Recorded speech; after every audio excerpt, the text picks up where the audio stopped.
Police officer responds to call from little girl. What he finds in the house breaks his heart. Morning ritual. The kitchen counter holds 3 coffee mugs. One chipped, one pristine white, one with a cartoon cat that's seen better days. Steam rises from the coffee maker as it gurgles its final drops. Outside, suburban lawns glisten with dew that will burn off by 9. Before we dive into this incredible story, drop a comment below and tell us where you're watching from. Enjoy the story. Detective Rebecca Chen pours coffee into the chipped mug, leaves the other 2 empty. She's done this dance for 6 months now, making coffee for 3, drinking alone. Old habits die hard, especially the ones that used to mean something. Her radio crackles from the kitchen table, voices cutting through the morning quiet with their urgent monotone. Unit 47, domestic disturbance on Elm Street. Unit 12, fender bender at 5th and Main. Rebecca adjusts her badge, checks her service weapon.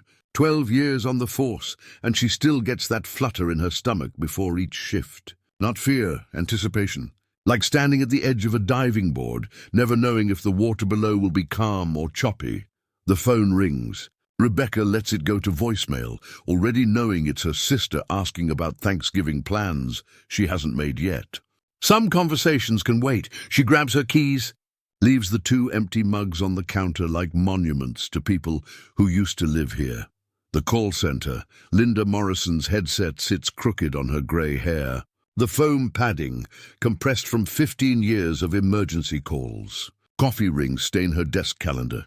October's disasters marked in brown circles that never quite dry. The phones never stop ringing here, never. Linda's seen co-workers crack under the weight of other people's worst moments. But she's built different, has to be. When someone's world falls apart, they need a voice that won't shake. Chul, what's your emergency? Most calls follow patterns. Domestic disputes on Friday nights, heart attacks on Monday mornings, car accidents when the weather turns. Linda knows the rhythm of human crisis, can predict the surge before it hits. But at 8:47 a.m. on a Tuesday, something breaks the pattern. The voice on the line is so small, Linda almost misses it. A whisper. A child. Hello? Is someone there? Linda's hand hovers over her keyboard, fingers suddenly heavy. Children calling 911 always hit different. Their fear tastes different through the phone lines, raw and immediate, without the filters adults use to soften reality. Yes, sweetheart. This is Linda. I'm here to help you. What's your name? A pause. Breathing. The sound of someone very small trying to be very brave. My name is Mia. Behind the closet door, 6-year-old Mia Santos crouches in her bedroom closet, surrounded by clothes that smell like her mother's perfume and laundry detergent. The cordless phone feels enormous in her hands, like holding a brick made of hope. Through the thin closet door, she can hear voices downstairs. Her mother's voice high and scared, a man's voice getting louder, the sound of something breaking, glass or ceramic, she can't tell which.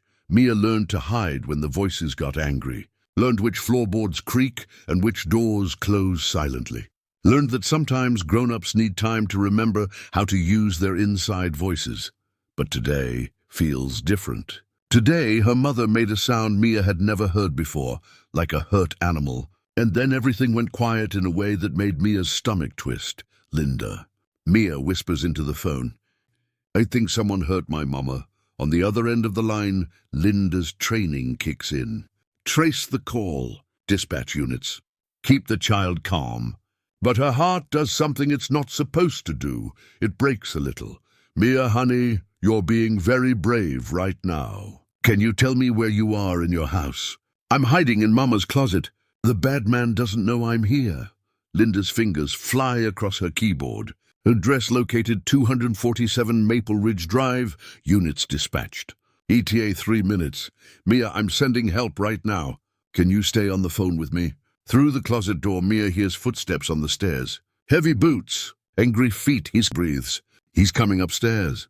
Code Red. Rebecca's radio explodes with urgency as she's checking a vandalism report 3 blocks away.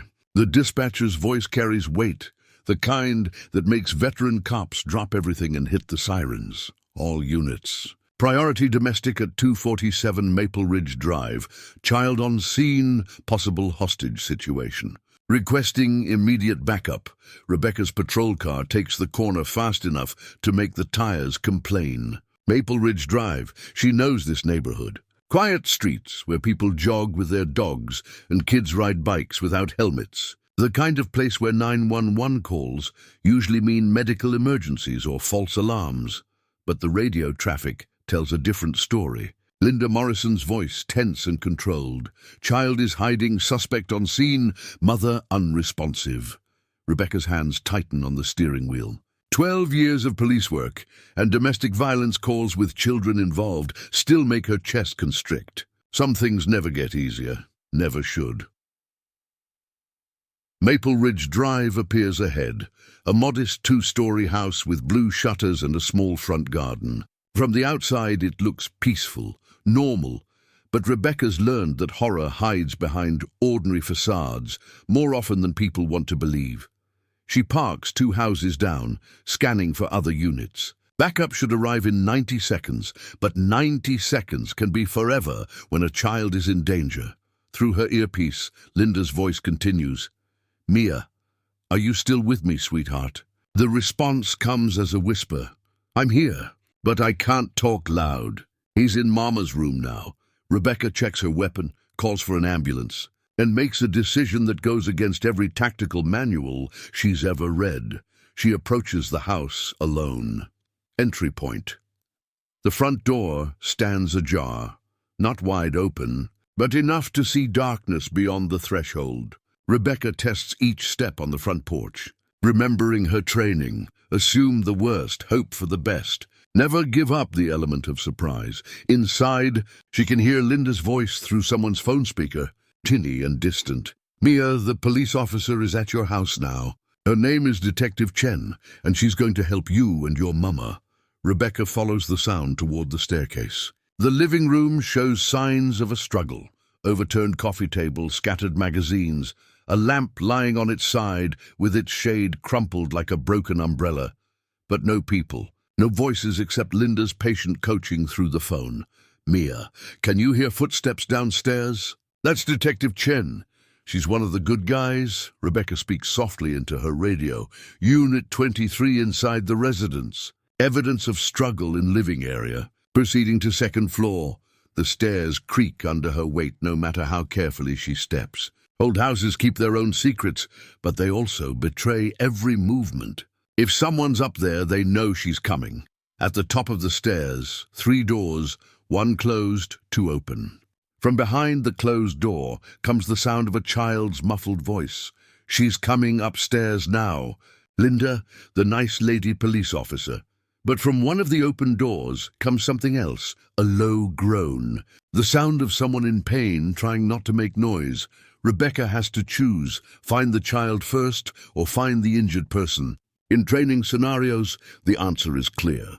In real life, with real fear and real stakes, nothing is clear.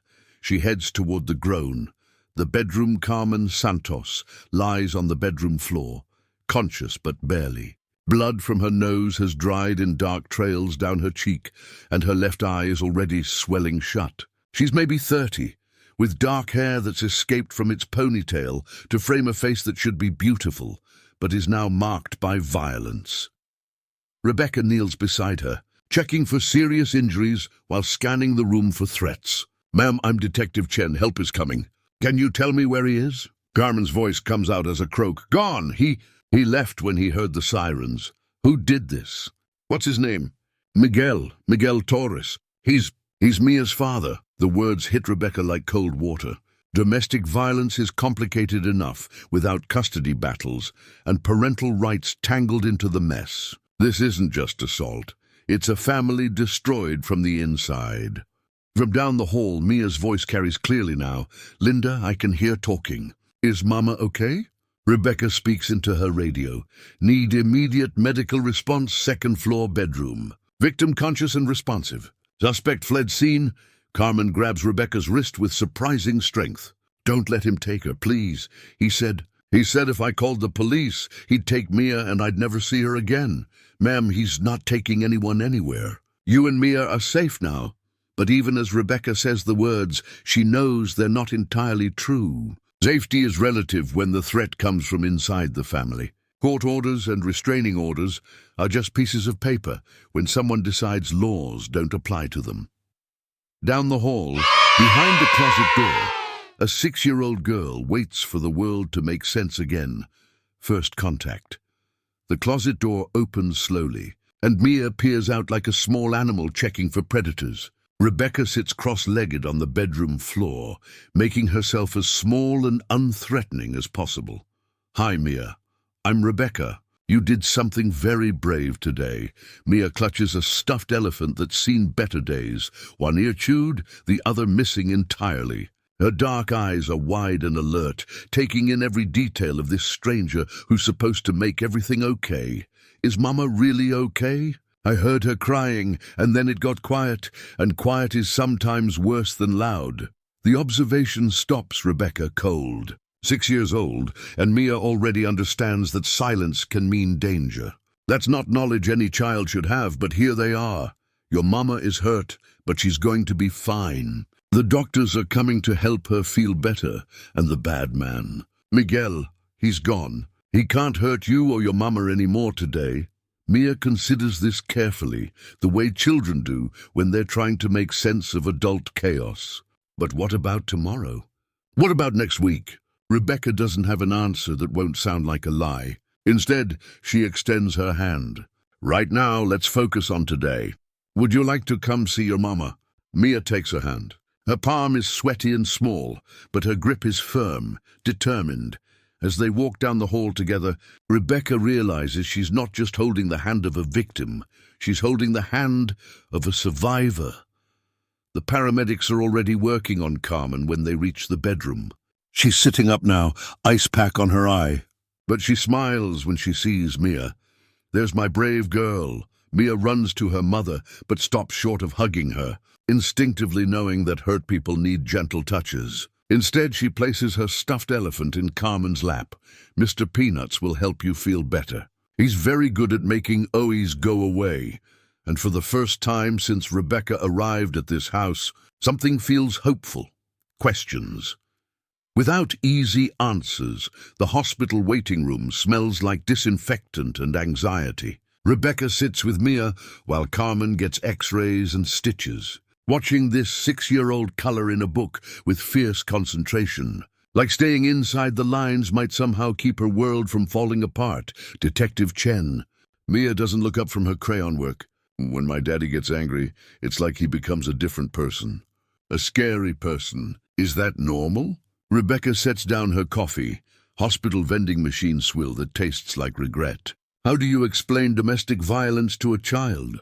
How do you make sense of something that doesn't make sense? Sometimes grown-ups don't know how to handle big feelings. They let anger take over instead of asking for help. So Daddy is sick. In a way, yes. But being sick doesn't make it okay to hurt people. Mia nods solemnly and returns to her coloring. A house with a red roof, yellow walls, and stick figures holding hands in front. The family she wishes she had, instead of the one that brought her to this sterile waiting room. Dr. Martinez approaches with clipboard and tired eyes. 12-hour shifts in the ER leave their mark on everyone eventually. Detective Chen? Mrs. Santos is stable.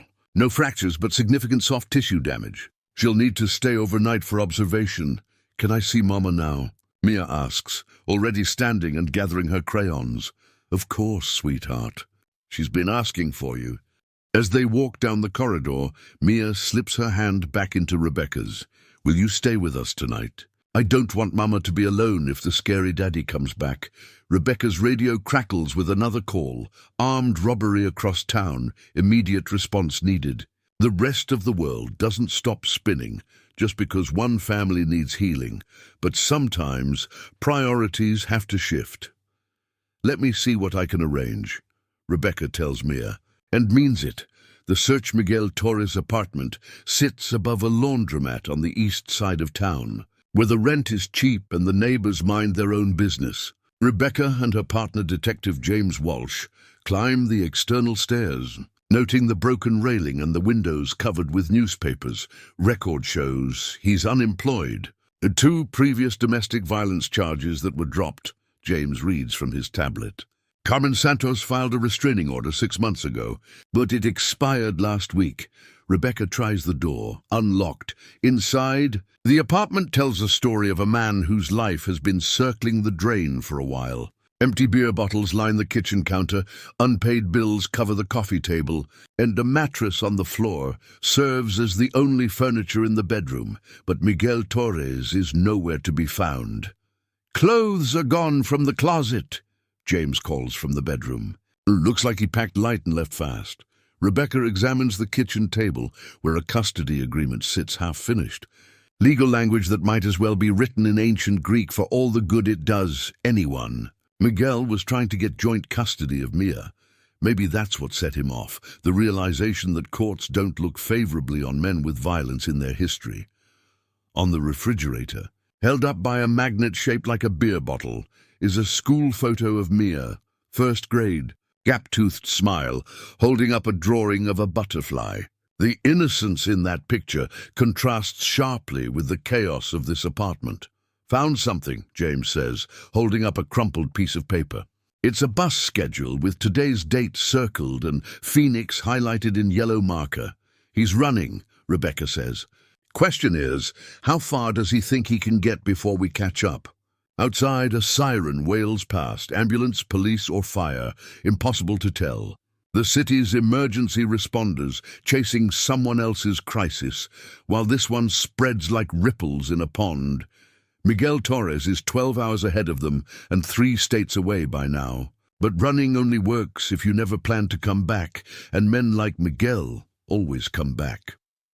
Safe houses. The domestic violence shelter on Oak Street doesn't look like much from the outside.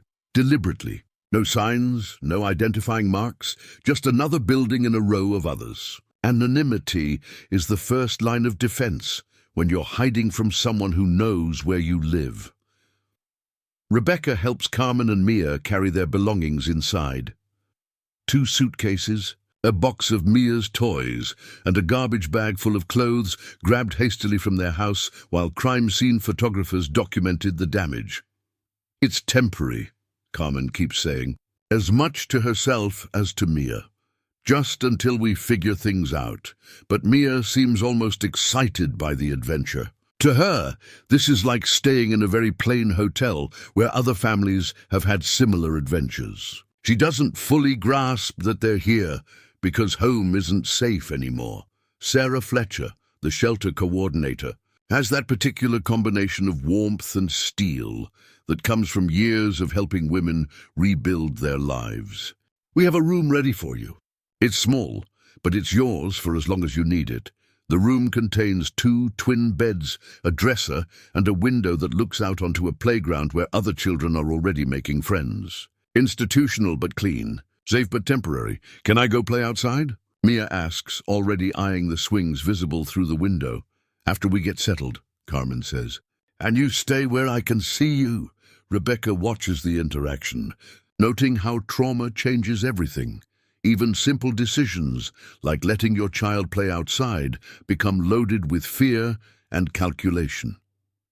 "Detective Chen," Sarah says quietly. "Can we talk?" They step into the hallway, where Sarah's expression grows serious. "Miguel Torres called here this morning. 3 times. He knows she's here." The words hit Rebecca like ice water. Shelters are supposed to be secret, protected. But information leaks, and determined men find ways. What did he say? That he wants his daughter back. That Carmen can't hide forever. That he knows people who know where we are. Through the thin wall, they can hear Mia asking her mother if they can get a fish for their new room. Something small and colorful to make the space feel more like home. "We need to move them," Rebecca says. Tonight. Night moves at 11 p.m. Rebecca's car idles in the shelter's back parking lot. No headlights, engine barely humming. Carmen sits in the passenger seat clutching a manila envelope full of legal documents, while Mia sleeps in the back seat, surrounded by her most important possessions, Mr. Peanuts the elephant. a photo of her grandmother, and a jewelry box that plays Twinkle, Twinkle Little Star. Where are we going? Carmen asks for the third time. Safe house upstate. Different county, different jurisdiction. Miguel doesn't have connections there. How long? Until we find him. Until the courts sort out custody. Until you decide what comes next. Carmen stares out the window at the empty street. I never wanted this for her. When I was pregnant, I used to imagine all the places we'd go together, all the things I'd teach her. I never imagined this. You're protecting her. That's what good mothers do. Good mothers don't let their children's fathers beat them unconscious. Rebecca doesn't have an answer for that. Blame and guilt are luxuries they can't afford right now. But Carmen carries them anyway, like stones in her pockets. The drive north takes 2 hours through small towns that roll up their sidewalks after 9 p.m. Mia wakes up once, asking sleepily where they are, accepting Rebecca's answer that they're going somewhere safe. The safe house sits at the end of a dirt road, surrounded by pine trees and darkness. To Mia, stumbling out of the car with Mr. Peanuts clutched to her chest, it probably looks like a cabin from a fairy tale. Inside, the house is warm and furnished with donations, mismatched furniture that somehow creates a feeling of home. Rebecca helps them settle into their room, checking locks and alarm systems, while Carmen tucks Mia into bed. Will you stay? Mia asks Rebecca, just until we fall asleep. Rebecca sits in the chair by the window, looking out at darkness that could hide anything or nothing. I'll stay as long as you need me, but they all know she can't stay forever. 3 weeks later, Rebecca's desk at the police station has become command central for the Torres case. Photos, phone records, witness statements, and a map marked with red pins showing every possible location Miguel might surface.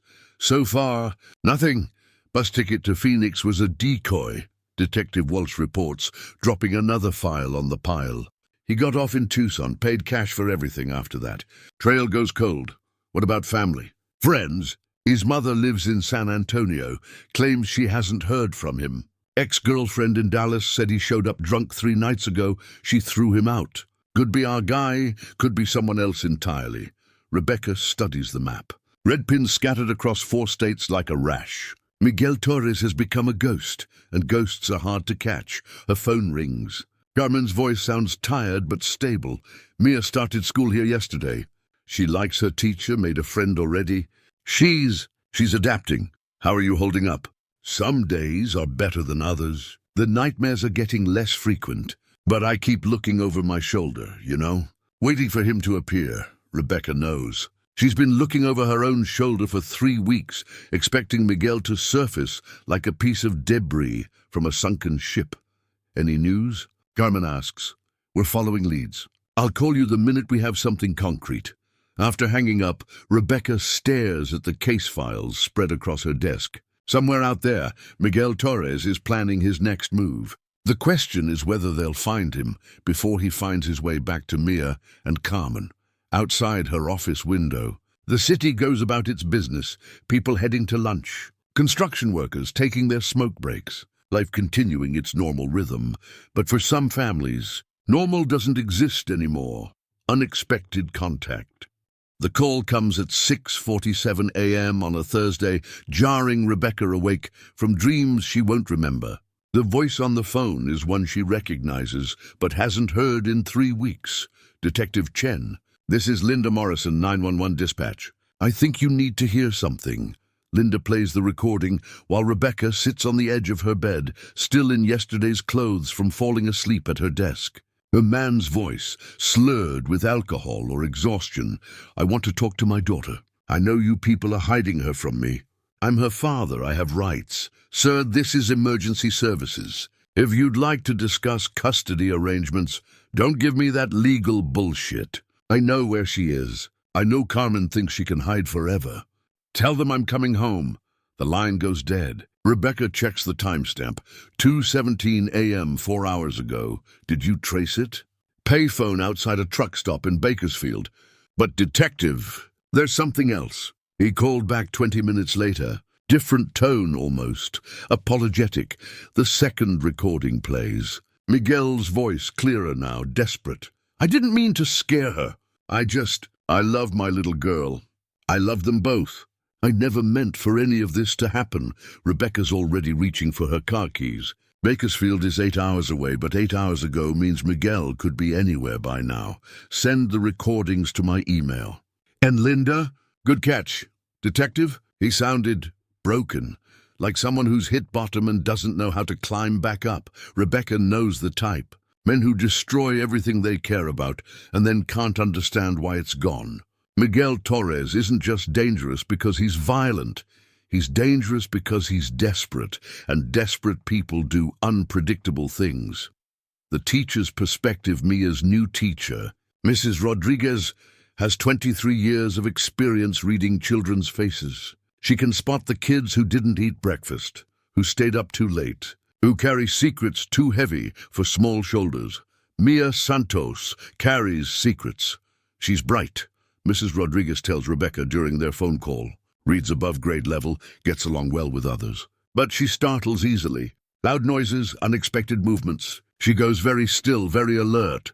Has she talked about her father? Once, during show and tell, she brought a drawing of her family. Just her and her mother.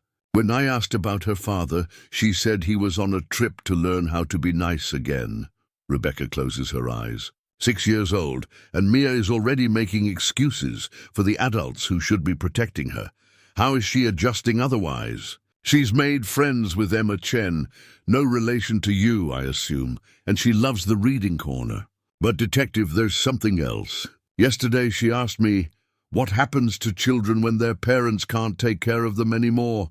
The question hangs in the air like smoke. Mia is thinking ahead, planning for scenarios no child should have to consider. What did you tell her?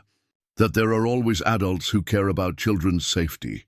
That sometimes families need help, and that's okay. But she's a smart little girl, Detective. She's putting pieces together. After the call ends, Rebecca sits in her car outside the school, watching children stream out the front doors. Backpacks and laughter, normal childhood chaos. Somewhere in that crowd is Mia, carrying worries that should belong to adults. Rebecca's radio crackles. All units, possible domestic disturbance at 1247 Oak Street. Sounds like our boy might be back in town. But when Rebecca arrives at Oak Street, it's a different family, a different crisis. Miguel Torres remains a ghost, haunting the edges of their investigation. The manhunt continues. Close call Carmen is buying groceries when she sees him. Just for a second, at the far end of the cereal aisle, a man with Miguel's build, Miguel's way of moving. Her heart stops, restarts, hammers against her ribs like a trapped bird. But when she looks again, it's a stranger. Different hair, different face. Her fear has started creating Miguel in every shadow, every peripheral movement. Mama, you're squeezing the bread, Mia observes from the shopping cart seat. Carmen looks down at her hands, white-knuckled around a loaf of whole wheat that's now compressed beyond saving. Sorry, Mia. Mama was thinking about something else. They finish shopping quickly, Carmen checking every aisle before moving to the next. In the parking lot, she loads groceries with one eye on the car and the other scanning for threats that might not exist. Are we playing the looking game again? Mia asks. It breaks Carmen's heart that her daughter has a name for hypervigilance, that being constantly alert has become normal enough to seem like play, just being careful. Baby, because Daddy might be looking for us? Carmen stops loading groceries. This is the first time Mia has directly acknowledged what they're running from. Do you remember Daddy? I remember he had big hands, and sometimes his voice got loud, and you would get sad after he visited. The honesty cuts deep. Children see everything, understand more than adults want to believe. Mia has been processing her father's violence in 6-year-old ways, simplifying it to big hands and loud voices and her mother's sadness. Daddy is confused right now. He needs help learning how to handle his feelings. Will he get better? Carmen doesn't know how to answer that. Hope feels dangerous when you're running from someone who might hurt your child. But hopelessness feels worse. I hope so, Mia. But until then, we stay safe. They drive home through suburban streets that should feel peaceful but don't. Every car could be Miguel's. Every stranger could be watching. Veer has poisoned everything, even grocery shopping. That night, Rebecca calls with an update. State police found his car abandoned outside Fresno. He's on foot now, or he stole another vehicle. Either way, he's moving. Moving where? We think toward you. The net titan's Miguel Torres surfaces at a gas station 40 miles away, caught on security camera buying energy drinks and beef jerky with crumpled bills. The timestamp shows 3:22 a.m. He's traveling at night, staying off main roads. Rebecca studies the footage with Detective Walsh and Agent Martinez from the FBI's Fugitive Task Force. Miguel looks rough, beard grown out, clothes wrinkled, the hollow-eyed appearance of someone who's been sleeping in his car. He's deteriorating, Agent Martinez observes. Sleep-deprived, probably not eating regularly. That makes him more unpredictable, more dangerous. How close is he to the safe house? Rebecca asks. 6 hours by car if he drives straight through. But he's being careful, taking back roads. Could be 8, could be 10. Rebecca checks her watch, 7:15 a.m. If Miguel left the gas station immediately after buying supplies, he could reach Carmen and Mia by mid-afternoon. We need to move them again. Already in progress, Agent Martinez says. New location, higher security. But, Detective, we can't keep relocating them indefinitely. At some point we need to end this. Rebecca knows he's right. Running only works as a temporary solution. Eventually, Miguel will get lucky, or they'll run out of safe houses. Eventually, this has to resolve. What are you suggesting? We use them as bait. The words hang in the air like poison. Rebecca's seen this strategy work. Controlled situations where law enforcement sets a trap using the target as lure. But those operations involved trained adults, not 6-year-old children. Absolutely not. Detective, hear me out. No, we find another way. Agent Martinez's expression suggests he thinks Rebecca is being naive, letting emotion override tactics. Maybe he's right. But some lines shouldn't be crossed even to catch the bad guys. Her phone buzzes with a text from Carmen. Mia asks when we can go home. What do I tell her? Rebecca stares at the message, searching for an answer that doesn't exist. The second safe house. The new location sits on a working ranch 50 miles from the first safe house, surrounded by open land that makes surprise approaches impossible. Carmen and Mia arrive in an unmarked van with tinted windows, escorted by federal marshals who look like they could wrestle bears. It's like the Wild West, Mia says, pressing her face to the van window as they drive up the long dirt road. Horses graze in distant pastures, and a red barn stands against the horizon like something from a postcard. Carmen forces a smile. Maybe we can see the horses later. Can I ride one? We'll see, baby.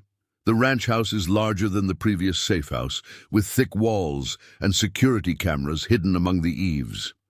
Marshall Davidson, a woman in her 50s with kind eyes and calloused hands, shows them to their room. Used to be my daughter's room before she went to college, Marshall Davidson explains. Still has some books and games if Mia gets bored. The room feels more personal than the previous shelter. Faded floral wallpaper. A bookshelf full of young adult novels, photos of a girl growing up on horseback. Mia immediately gravitates toward a collection of horse figurines on the dresser. Can I touch them? Course you can, honey. My Sarah played with those same horses when she was your age. While Mia explores, Carmen and Marshall Davidson step onto the porch to discuss security arrangements. The ranch sprawls in all directions, golden grass waving in the afternoon breeze. He'd have to cross 2 miles of open ground to reach the house, Marshall Davidson explains. No cover, nowhere to hide? We'd see him coming from a mile away. Carmen nods, but her shoulders remain tense. 3 weeks of running have taught her that safety is always temporary, always conditional. How long can we stay here? As long as it takes. My ranch, my rules. Nobody bothers families under my protection. Inside, Mia has discovered a box of art supplies and is already drawing horses with careful concentration. For the first time in weeks, she looks like a normal 6-year-old absorbed in normal 6-year-old activities. Carmen allows herself a moment of hope. The breakdown Miguel Torres sits in a stolen pickup truck 2 miles from the ranch. Watching the house through binoculars he bought at a pawn shop. 3 days of surveillance have taught him the routine. Marshals check the perimeter every 2 hours. Carmen and Mia take walks around the barn in the late afternoon. Lights go out at 9 p.m. His hands shake as he adjusts the binoculars. 3 weeks without sleep, surviving on gas station coffee and convenience store sandwiches has left him hollow-eyed and unstable. But seeing Mia playing in the yard has crystallized his resolve. She's his daughter, his blood. Carmen can't just take her away and disappear. The rational part of Miguel's mind knows he's crossed lines he can't uncross. Assault charges, kidnapping accusations, federal fugitive warrants. His life as a free man is effectively over. But the desperate part of his mind, the part that's been growing stronger each day, doesn't care about consequences. He just wants his daughter back. Miguel reaches for his phone to call 911 again, to demand they stop hiding his family. But the breakdown continued. Miguel Torres sits in a stolen pickup truck 2 miles from the ranch. Watching the house through binoculars he bought at a pawn shop. 3 days of surveillance have taught him the routine. Marshals check the perimeter every 2 hours. Carmen and Mia take walks around the barn in the late afternoon. Lights go out at 9 p.m. His hands shake as he adjusts the binoculars. 3 weeks without sleep, surviving on gas station coffee and convenience store sandwiches has left him hollow-eyed and unstable. But seeing Mia playing in the yard has crystallized his resolve. She's his daughter, his blood. Carmen can't just take her away and disappear. The rational part of Miguel's mind knows he's crossed lines he can't uncross. Assault charges, kidnapping accusations, federal fugitive warrants. His life as a free man is effectively over. But the desperate part of his mind, the part that's been growing stronger each day, doesn't care about consequences. He just wants his daughter back. Miguel reaches for his phone to call 911 again, to demand they stop hiding his family, but the battery died hours ago. The charger in the stolen truck doesn't fit his phone. Everything is falling apart, has been falling apart since that morning when he lost control and hurt Carmen. He never meant to hurt her. Never meant for any of this to spiral so far out of control. Through the binoculars, he watches Mia feeding carrots to a horse over the fence. She's laughing, actually laughing. When did he last see his daughter laugh? Before the drinking got bad. Before the arguments with Carmen escalated into shouting matches. Miguel lowers the binoculars and puts his head in his hands. The stolen truck smells like cigarettes and someone else's regret. Converging forces, Rebecca coordinates the operation from a command post set up in Marshal Davidson's barn. Maps cover the workbench. Radio equipment crackles with updates from surveillance teams, and Agent Martinez briefs local SWAT on approach routes. Torres abandoned the stolen pickup 3 miles southeast of here, Agent Martinez reports. K9 units are tracking, but he's got a head start. Rebecca studies the topographical map. Rolling hills, scattered trees, half a dozen ravines where a desperate man could hide. Miguel knows they're closing in, but he's not running anymore. That makes him more dangerous, not less. How much daylight do we have? 4 hours until sunset. If we don't find him before dark, Rebecca doesn't need him to finish. Night operations are exponentially more complicated, especially with a child in the potential line of fire. Marshal Davidson approaches with updates from the house. Carmen knows what's happening. She's staying calm for Mia's sake, but she's scared. Kid doesn't know yet. Thinks this is just another game of being extra careful. Keep it that way as long as possible. Outside, the afternoon sun casts long shadows across the ranch. Peaceful as a postcard, except for the law enforcement vehicles hidden in the barn and the tactical teams positioned in the hills. Rebecca's radio crackles, eyes on the suspect. 1 mile northeast, moving toward the house on foot, the command post erupts into controlled chaos. Maps unfold, positions are confirmed, rules of engagement reviewed. Miguel Torres is no longer a ghost. He's a target moving across open ground toward his daughter. All units, suspect is armed and considered extremely dangerous. Priority is protection of the civilians in the house. Rebecca checks her weapon, adjusts her vest. 12 years of police work. And it still comes down to this. walking towards someone who might try to kill you to protect someone who can't protect themselves. Let's bring this home, she says into her. Radio. The final approach. Miguel moves through the tall grass like a man walking underwater, slow, deliberate, fighting against invisible currents. The hunting rifle he took from the abandoned farmhouse 3 days ago feels impossibly heavy in his hands. He doesn't want to hurt anyone, especially not Carmen, not Mia, but they've left him no choice. Everyone's left him no choice. The ranch house grows larger as he approaches, details becoming clear through the rifle scope. Kitchen window with yellow curtains, front porch with rocking chairs. The life he should have had, the family he should have protected instead of destroyed. Through the kitchen window, he can see Carmen moving around, probably making dinner. Normal domestic activity, as if federal marshals aren't surrounding the property, as if her daughter's father isn't approaching with a stolen rifle. Miguel stops 200 yards from the house, using a small rise in the land for cover.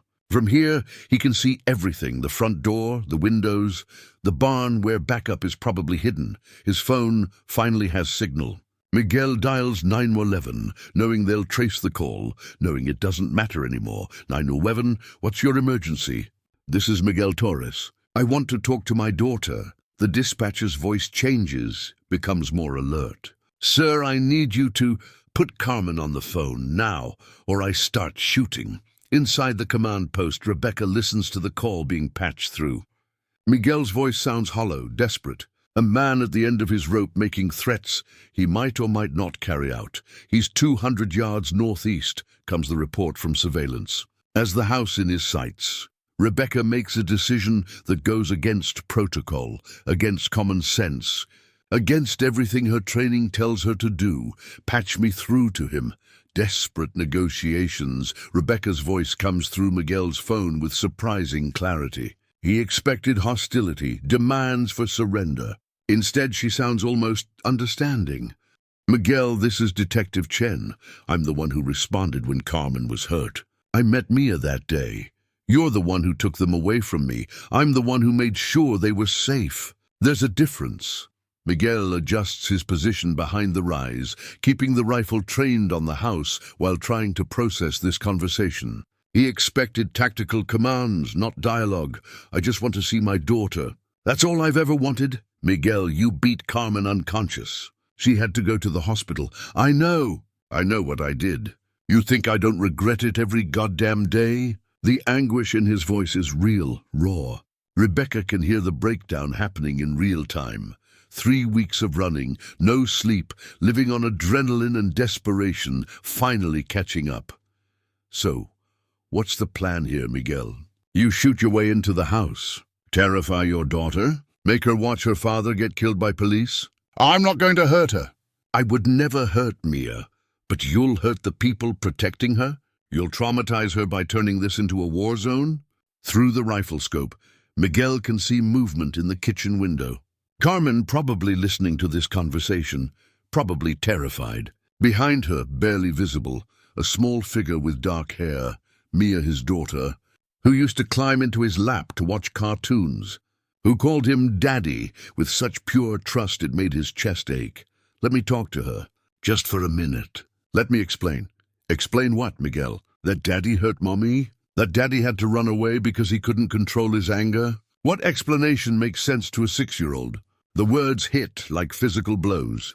Miguel's hands shake, the rifle wavering in his grip. I can change. I can get help. I can be better. Maybe you can, but not like this. Not with a gun pointed at your family. Through the window, inside, the ranch house, Carmen and Mia huddle in the kitchen while Marshal Davidson maintains radio contact with the command post. Carmen can hear Miguel's voice through the open line, hollow and desperate. Mama, why does Daddy sound sad? Mia asks. Carmen doesn't know how to answer. How do you explain mental breakdown to a 6-year-old? How do you make sense of something that doesn't make sense? Daddy is confused right now.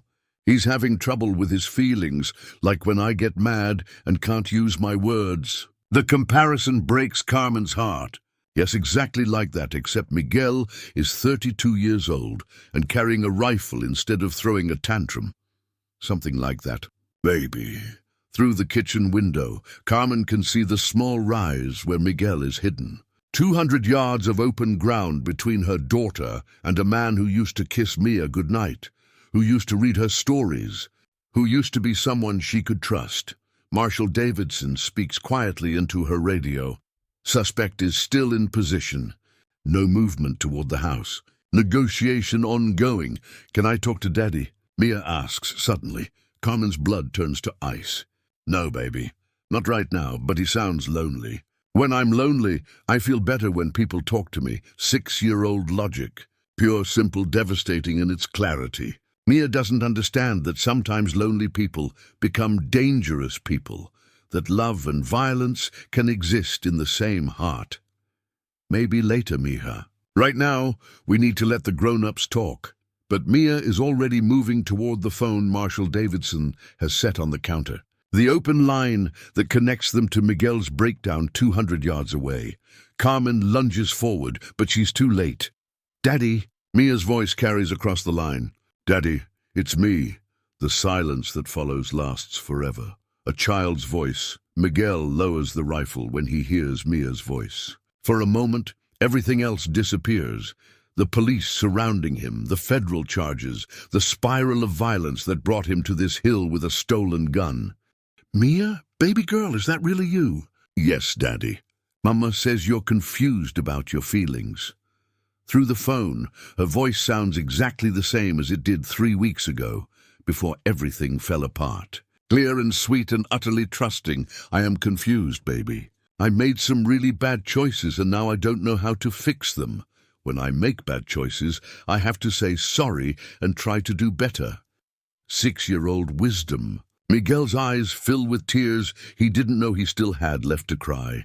I'm sorry, Mia. I'm sorry for scaring you and Mama. I'm sorry for everything. Are you going to come inside and have dinner with us? Marshal Davidson made mac and cheese, and there's horses outside. The innocence in her voice is like a knife to his chest. She still thinks he can just come inside, sit at the table, pretend the last 3 weeks never happened. I can't come inside, baby. I'm in time out right now. For how long? Miguel looks at the rifle in his hands, at the law enforcement vehicles he knows are surrounding him, at the ranch house where his daughter waits for an answer he doesn't have. A really long time. Mia, maybe forever. In the command post, Rebecca listens to this exchange with her heart breaking. Miguel Torres is a domestic abuser, a fugitive, a man who beat his girlfriend unconscious. But he's also a father, having what might be his last conversation with his daughter. Miguel, Rebecca says into the radio, you don't have to make this worse than it already is. How does this end, detective? Really, how does it end? I go to prison for years, lose my daughter forever, and she grows up thinking her father is a monster. Or she grows up knowing her father loved her enough to surrender peacefully, that he chose her safety over his freedom. The rifle wavers in Miguel's hands. 200 yards away, through the kitchen window, he can see Mia's small silhouette. The choice Miguel sets the rifle down in the grass and raises his hands above his head. The decision doesn't feel heroic or dramatic. It feels inevitable, like finally stopping running when your legs can't carry you anymore. I'm surrendering, he says into the phone. Don't shoot. I'm coming out with my hands up. Daddy? Mia's voice carries through the line. Are you going to be okay? Miguel stands slowly, arms raised, feeling the weight of sniper scopes on his back. I'm going to try to get better, baby girl. That's all Daddy can promise right now. I love you, Daddy. The words almost buckle his knees. I love you too, Mia.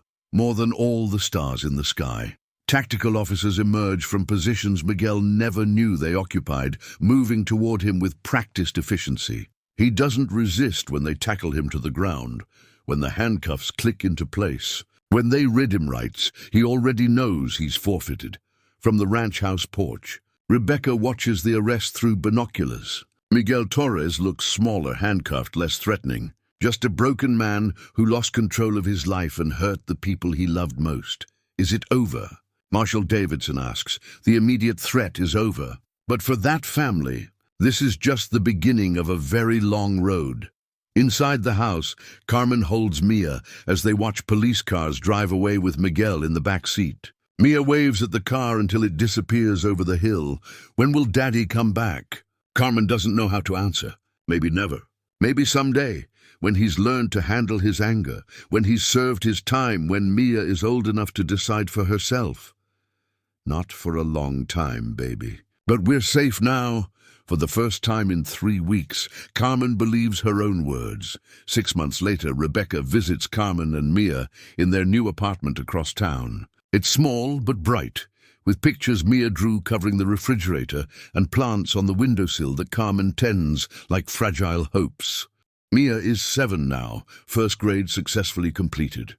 She shows Rebecca her report card with pride, all A's, and a note from her teacher about her helpfulness with other students.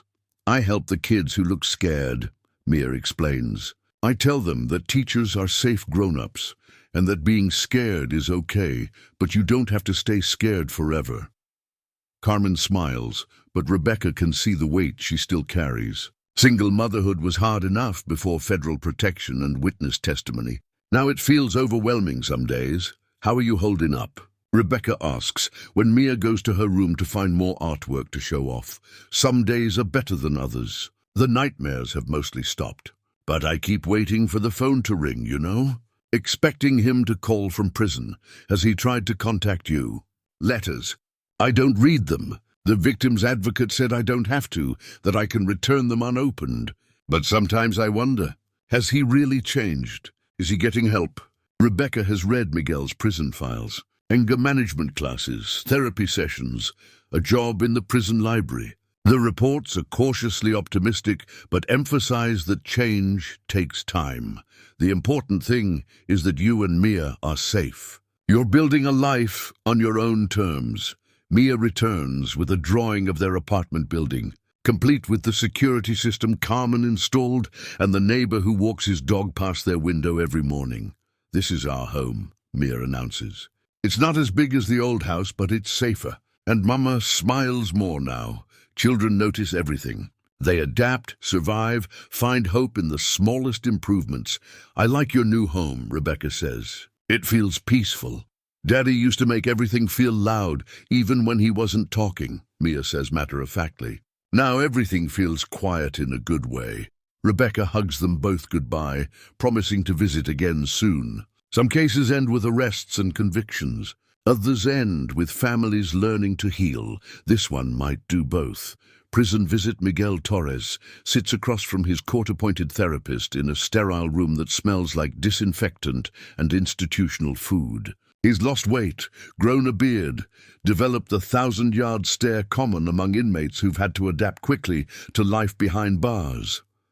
How are you feeling about the anger management program? Dr. Sarah Kim asks. It's different than I expected. I thought it would be about controlling anger, pushing it down. But they're teaching us to understand it, to see where it comes from. Miguel's hands rest flat on the table, no longer the clenched fists that used to punctuate his sentences. 6 months of forced sobriety and mandatory therapy have started to crack open the armor of rage he's worn for years. What have you learned about your own anger? That it's not really anger. It's fear dressed up as something more powerful. Fear of losing control, fear of not being enough, fear that the people I love will figure out I'm not worth loving. The insight came hard, fought for in group sessions where men like him shared stories they'd never told anyone. Childhood trauma, learned behaviors, the cycle of violence passed down like genetic diseases. Have you been thinking about Mia? Miguel's composure cracks slightly. Every day, I write her letters I never send. I imagine conversations we'll never have. She's probably forgotten what I look like. Children don't forget their parents, Miguel. But they do learn to feel safe again. That's what I want. More than anything, I want her to feel safe, even if that means safe from me. Dr. Kim makes notes in Miguel's file. Progress is measured in small moments of clarity, gradual shifts in perspective. Miguel Torres will serve 5 to 7 years, maybe less with good behavior. But the real question isn't when he'll get out, it's who he'll be when he does. Miguel, I want you to write a letter to Mia, not one you plan to send, just one that helps you process your feelings about being her father. What's the point if she'll never read it? The point is healing, yours and eventually maybe hers. Miguel nods, understanding on a level that surprises him. Some letters are written for the writer, not the recipient. Some conversations happen across years and miles, father to daughter, through the simple act of choosing to become better. 2 years later, Mia is 9 now, and her understanding of the world has grown more complex. She knows her father is in prison, knows why he's there, knows that some questions don't have simple answers. Can we visit Daddy? She asks Carmen during one of their Saturday morning talks, sitting at the kitchen table over pancakes and orange juice. Carmen has been dreading this conversation for months. Do you want to visit him? I think so. Maybe. I want to see if he looks different. If he learned how to be nice again. Carmen contacts the victim's advocate, who contacts the prison, who contacts Miguel's therapist. The process takes weeks of paperwork and psychological evaluations, but eventually they arrange a supervised visit. The prison visiting room is nothing like what Mia imagined. Bright fluorescent lights, vending machines, families sitting at small tables trying to pretend this is normal. Miguel appears in standard-issue clothes that make him look smaller, older. His beard is neatly trimmed, his posture different, less aggressive, more careful. When he sees Mia, his eyes fill with tears he doesn't try to hide. Hi, baby girl. Mia studies him carefully, this man who used to lift her to his shoulders, who used to be the strongest person in her world. Hi, Daddy. You look sad. I am sad. But I'm also happy to see you. They talk for an hour under the watchful eye of a social worker. Mia tells him about school, her friends, the cat Carmen finally let her adopt. Miguel listens like each word is precious, which maybe it is. Are you learning how to handle your feelings better? Mia asks, I'm trying. It's harder than I thought, but I'm trying. Good. Mama says trying is the most important part. When the visit ends, Mia hugs her father carefully, as if he might break. Maybe he might. Will you visit again? Miguel asks. Mia looks at Carmen, who nods. If you keep trying to get better, I will. I promise. On the drive home, Mia is quiet until Carmen asks what she's thinking. Daddy seems smaller now. Not scary smaller, just sad smaller, like he's sorry all the way through. Children see truth that adults sometimes miss. Miguel Torres is indeed smaller, diminished by consequences, carved down to something that might eventually become worth rebuilding. Rehabilitation. Dr. Kim reviews Miguel's progress notes before their weekly session. 2 years in, and the transformation has been significant. Group therapy participation, excellent. Anger management skills, much improved. Risk of recidivism, moderate to low, but statistics don't capture the man sitting across from her. No longer the rage-filled abuser who entered the system 24 months ago. How did the visit with Mia go? She's so much older. More serious. She asked me direct questions I wasn't ready for, such as, if I still got angry, if I still thought about hurting people, if I missed her and Mama.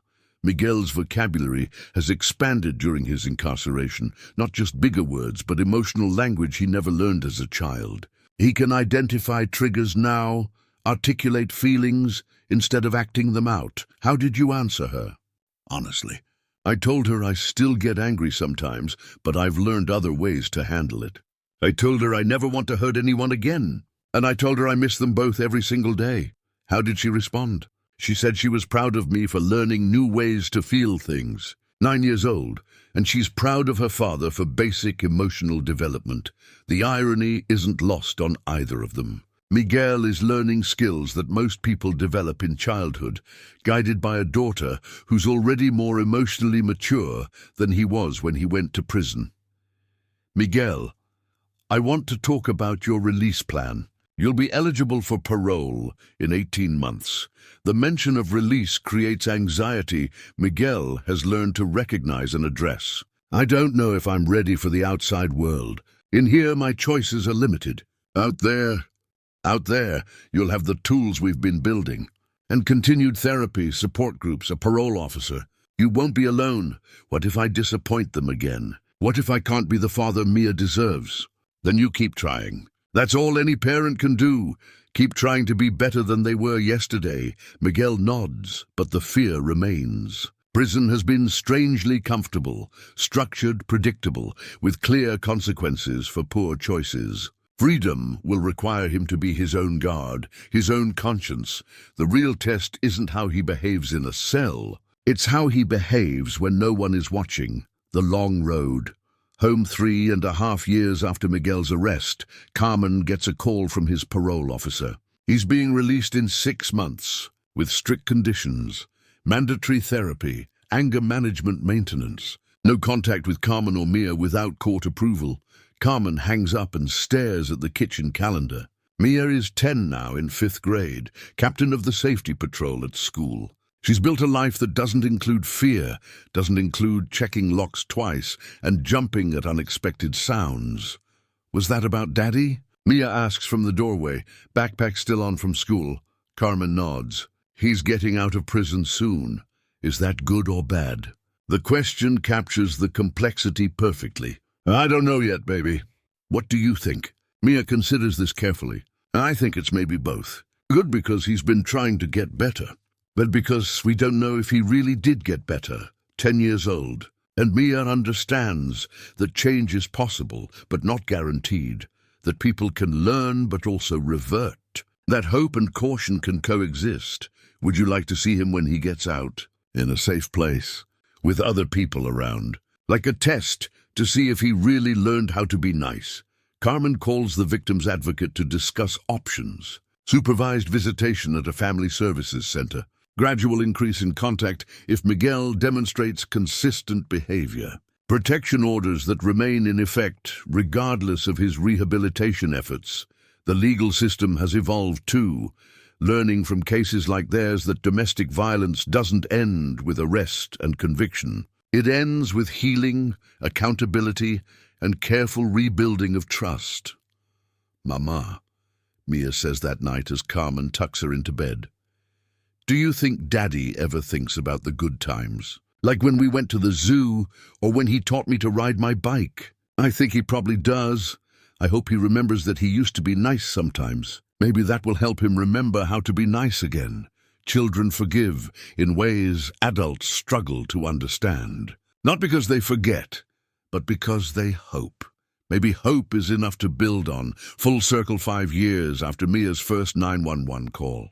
Rebecca Chen sits in family court watching a custody hearing that will determine Miguel Torres's future contact with his daughter. He looks different, thinner, grayer, moving with the careful deliberation of someone who's learned that actions have consequences. Carmen testifies about the progress she's seen during supervised visits. Miguel's therapist presents evidence of sustained behavioral change. Mia, now 11, speaks to the judge privately about her own feelings regarding her father. Mr. Torres, Judge Williams says, you've completed your sentence and demonstrated significant progress in therapy. However, domestic violence leaves lasting scars, especially on children. Miguel stands with his hands clasped behind his back, a posture that suggests respect rather than defiance. I understand, Your Honor. I'm not asking for things to go back to how they were. I'm asking for the chance to show that I can be the father Mia deserves. What does that look like to you? Supervised visits. Continued therapy, proving through actions, not words, that I've changed. I hurt them both, and I understand that trust has to be rebuilt slowly. The judge reviews the case files, victim impact statements, psychological evaluations. I'm granting limited supervised visitation to be reviewed in 6 months. Mr. Torres, any violation of the terms will result in immediate termination of parental rights. Miguel nods. I understand, Your Honor. After court, Rebecca walks with Carmen and Mia to their car. 5 years have transformed them both. Carmen more confident, Mia taller and more serious, but still carrying that inner strength that first impressed Rebecca. How are you feeling about all this? Rebecca asks. Carmen glances at Mia, who's reading a book in the back seat. Cautiously optimistic. He seems different, but you've learned to trust slowly. We both have. Mia looks up from her book. Detective Chen, do you think people can really change? I think people can choose to change. Whether they succeed depends on how badly they want it and how much help they get along the way. I think Daddy wants it really bad, but wanting and doing are different things. 11 years old, and Mia already understands what takes some adults decades to learn. Rebecca watches them drive away, thinking about cycles, violence and healing, breaking and rebuilding. The long arc of justice bending toward something that might eventually look like redemption. Some stories end with reunions. Others end with healing that happens separately but simultaneously. Miguel's story is still being written, measured in supervised visits and therapy sessions, and the gradual rebuilding of trust. But Mia's story, the brave 6-year-old who whispered into a phone when her world was falling apart, that story already has an ending. She learned that her voice matters, that help is available, that children can survive things that seem unsurvivable. She learned that sometimes the smallest voices carry the most important messages. New beginnings. 1 year later, Rebecca receives an invitation in the mail. Carmen and Mia have moved to a larger apartment, and they're hosting a small celebration, not of Miguel's release or reunion, but of their own survival and growth. The apartment is filled with light, plants, and photos that tell the story of a family rebuilding itself piece by piece. Mia, now 12, has grown tall and confident, her artwork covering one wall like a visual diary of healing. Detective Chen. Mia hugs her with the enthusiasm of a child who's learned to trust selectively but completely. Look what I made. She shows Rebecca a scrapbook titled Our Story, filled with photos, drawings, and written reflections about their journey from crisis to stability. The early pages are dark, pictures of the hospital, the safe houses, the fear. But the later pages bloom with color and hope. This page is about Daddy's visits, Mia explains, pointing to photos of supervised meetings at the family center.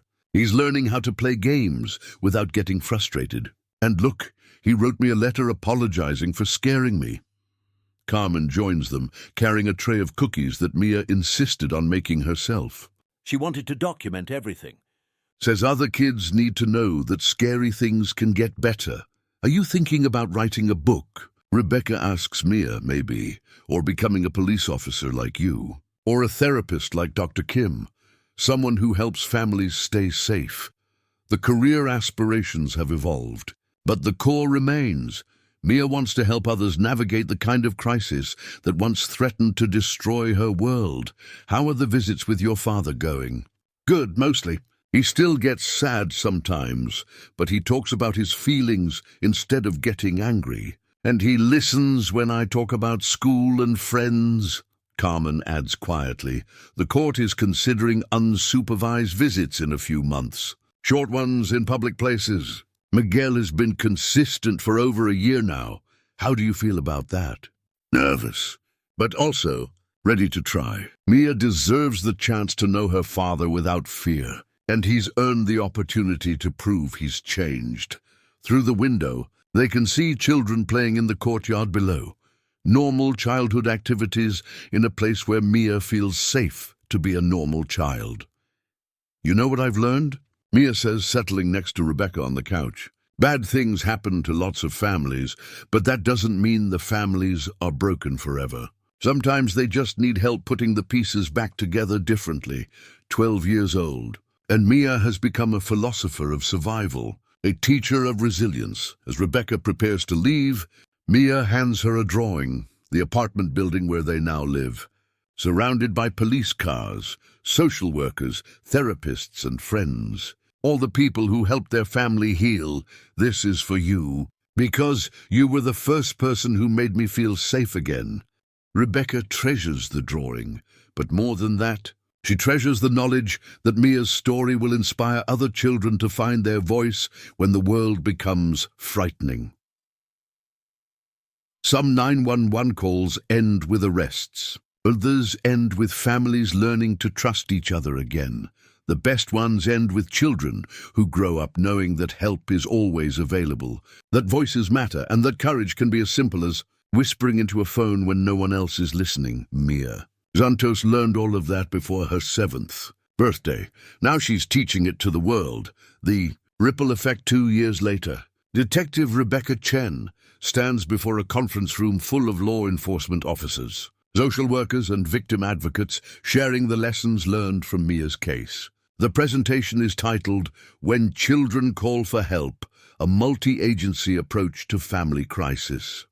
The Santos case taught us that domestic violence intervention must prioritize long-term family healing, not just immediate safety, Rebecca explains, flicking through slides that show statistics, protocols, and outcomes. But the most powerful slide is a simple photo, Mia at 14, standing with Carmen outside the courthouse where Miguel's full parental rights were restored after 2 years of successful supervised visits. This young woman was 6 years old when she made a 911 call that saved her mother's life. Today, she volunteers with our department's youth outreach program, teaching other children about safety planning and help-seeking. The audience of professionals listens intently as Rebecca describes the coordinated response that made Mia's healing possible. Immediate protection, long-term shelter, consistent therapy, careful reintegration, and ongoing support. The goal isn't to punish perpetrators indefinitely. It's to break the cycle of violence while protecting victims. Sometimes that means families remain separated. Sometimes it means careful reconciliation under strict supervision. After the presentation, a young social worker approaches. How do you know when it's safe to allow reunification? How do you balance a child's right to know their parent with their right to safety? You don't know, Rebecca answers honestly. You make the best decision you can with the information available. You monitor constantly, and you prioritize the child's well-being above all else. Miguel Torres had every advantage: intensive therapy, strong motivation, family support. Even then, it was a risk. Was it worth it? Rebecca thinks about Mia's latest letter, describing her high school plans and her continued relationship with her father. Limited but healthy, built on honesty and maintained through ongoing therapy. Ask me again in 10 years. But right now, today, I think yes, the ripple effect continued. Ask me again in 10 years. But right now, today, I think yes.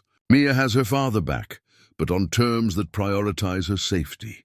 Carmen has closure and the knowledge that she did everything possible to protect her daughter while still allowing room for healing. And Miguel has learned that love requires accountability. The conference room buzzes with quiet conversations as participants break into smaller groups. Rebecca gathers her materials, thinking about how far they've all come since that morning when a 6-year-old's whispered call changed everything. Her phone buzzes with a text from Carmen. Mia's school presentation went great today. She told 200 kids about recognizing signs of family violence and how to seek help. 3 students approached her afterward, asking about resources for their own families. Rebecca smiles. The ripple effect continues, expanding outward in ways they never could have predicted. Teaching others. Mia Santos, now 14 and poised beyond her years, stands before an auditorium full of middle school students. Her presentation board displays statistics about domestic violence, alongside photos from her own journey, carefully chosen images that tell the story without exploiting the trauma. How many of you have ever felt scared in your own home? She begins. A few hands raised tentatively, then more as students realize they're not alone in their experiences. When I was 6, my dad hurt my mom really badly. I called 911 because I didn't know what else to do. I want to tell you what I learned about getting help when your family's in crisis. Mia's voice is steady, practiced from years of therapy and dozens of similar presentations. She's learned to tell her story without re-traumatizing herself, to find healing in helping others. The most important thing I learned is that family problems are not children's fault. Adults make choices about how to handle their feelings, and those choices belong to the adults, not to the kids. A girl in the second row raises her hand. What if you call for help and it makes things worse? That's a really good question, and it's scary to think about. But here's what I know now. Things that are already bad don't usually get better by staying secret. Getting help gives families a chance to heal. Mia clicks to the next slide, showing a timeline of her family's recovery. My parents aren't together anymore, but my dad learned how to manage his anger, and my mom learned that she deserved to feel safe. I learned that I could trust my instincts about what felt wrong. After the presentation, 3 students approach Mia privately. One mentions her stepfather's drinking and violent outbursts. Another describes parents who fight constantly, sometimes throwing things. The third just says, "My family needs help, but I don't know how to ask." Mia gives each student information cards for local resources, the same kind of cards she carries everywhere now. Small pieces of paper that might save lives. Remember, she tells them, asking for help isn't betraying your family. It's trying to keep your family safe. As the students file out, their teacher approaches Mia. "You may have saved lives today." Those kids, I've been worried about some of them, but I didn't know how to reach them. Sometimes it takes someone who's been through it to make others feel like they can talk about it. That evening, Mia calls Rebecca with updates. 3 kids asked for help today, when girls already talked to her school counselor about her stepdad's drinking. It's working, Detective Chen. The story is helping other kids find their voice. Rebecca feels that familiar surge of pride and hope. 8 years after Mia's first 911 call, the courage continues to spread. Father and daughter Miguel Torres sits across from his teenage daughter in a coffee shop they've been visiting monthly for 2 years. These Saturday afternoon meetings have become precious to him. Careful conversations where they rebuild their relationship, one honest exchange at a time. "How was your presentation at school?" he asks, stirring sugar into his coffee with hands that no longer shake with anger. "Good, hard, but good." "I told them about what happened when I was little. About calling 911. Miguel nods, his throat tight. He's learned to sit with the shame of his actions without letting it overwhelm him, to accept that his daughter's strength grew from trauma he caused. "I'm proud of you for helping other kids. You're braver than I ever was at your age. You're brave now, though. It took courage to get help, to change. Miguel's been in therapy for 6 years now, 3 in prison, 3 since his release. The work continues, probably always will. Some lessons take a lifetime to fully absorb. Mia, can I ask you something?" "Sure. Do you think you'll ever be able to forgive me? Really forgive me, not just tolerate me because the court says you have to see me?" Mia considers the question carefully, swirling the whipped cream in her hot chocolate. "I think I already have forgiven you, Dad.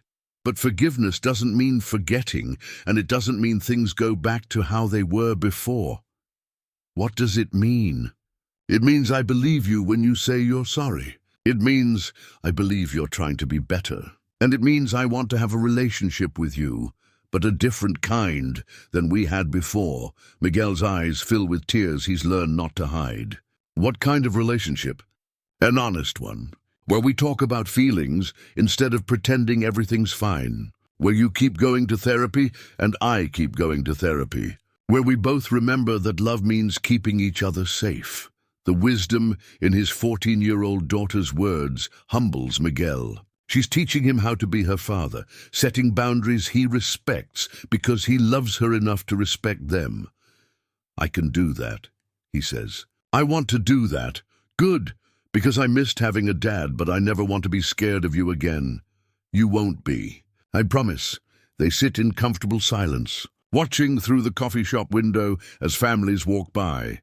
Parents and children navigating the ordinary complexities of love without the shadow of violence. Miguel knows he's lucky. Many families never get the chance to rebuild after domestic violence tears them apart. His relationship with Mia is a gift he's earned.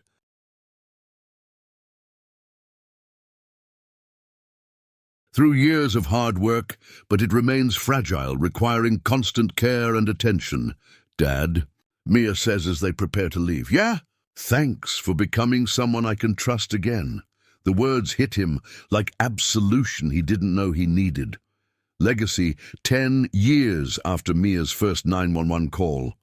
Detective Rebecca Chen retires from the police force. Her final case involves another child in crisis, a 9-year-old boy whose father has been arrested for domestic violence, whose mother is hospitalized, whose world has suddenly become unpredictable and frightening.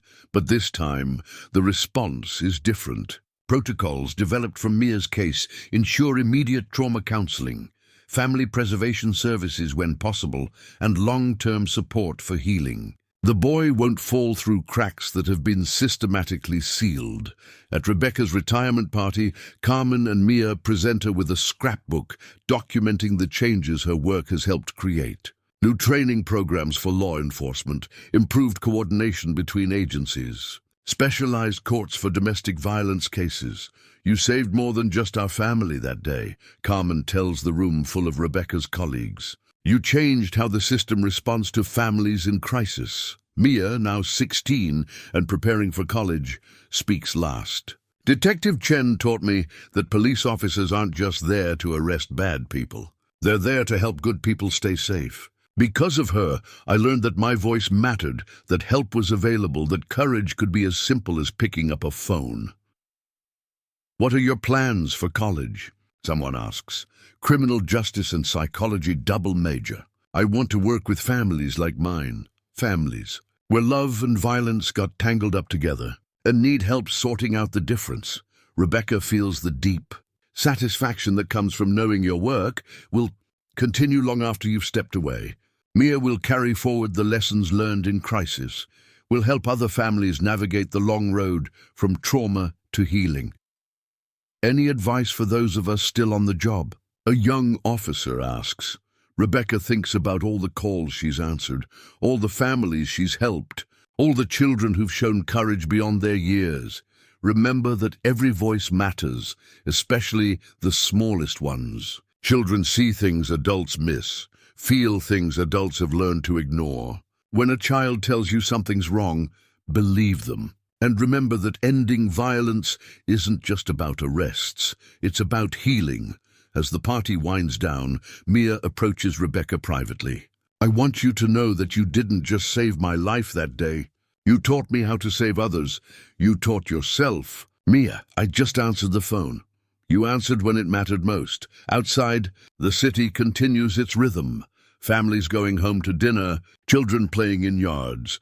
The ordinary miracles of daily life. Most of those families will never need to call 911, never face the kind of crisis that brought Mia and Rebecca together.